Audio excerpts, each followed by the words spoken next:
Pemirsa, pemerintah Provinsi DKI Jakarta menaikkan tarif untuk 10 jenis pajak pertanggal 5 Januari 2024 lalu. Kenaikan tarif pajak ini tertuang dalam Peraturan Daerah Provinsi DKI Jakarta Nomor 1 Tahun 2024 yang dikeluarkan oleh PJ Gubernur DKI Jakarta Heru Budi Hartono. Apa saja jenis pajak yang mengalami kenaikan dan berikut laporannya dari reporter Nusantara TV Ajeng Putri dan juga juru kamera Sebastian Pascal. Gubernur DKI Jakarta Heru Budi Hartono mengeluarkan Peraturan Daerah Provinsi DKI Jakarta Nomor 1 Tahun 2024 tentang pajak daerah dan retribusi daerah atau PDRD. Peraturan ini mulai berlaku sejak tanggal 5 Januari 2024 lalu.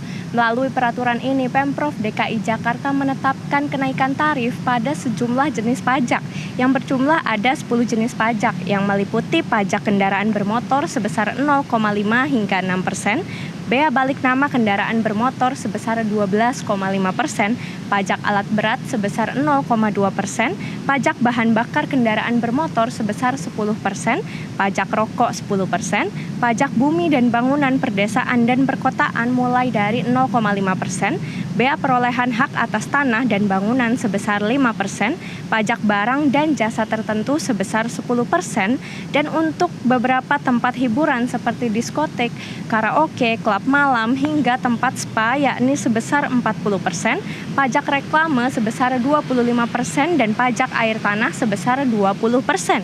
Penetapan kenaikan sejumlah jenis pajak ini cukup menuai polemik di tengah masyarakat. Misalnya saja seperti kenaikan pajak bahan bakar kendaraan bermotor atau PBBKB yang naik 2 kali lipat, sebelumnya hanya 5% menjadi 10%.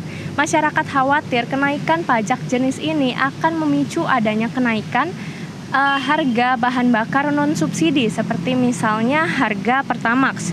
Selain itu, polemik juga timbul atas kenaikan pajak hiburan yang naik hingga mencapai 40%.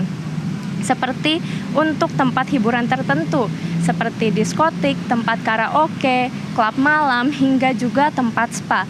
Pemprov DKI sendiri mengatakan kenaikan pajak ini dilakukan dengan tujuan untuk meningkatkan penerimaan asli daerah atau PAD.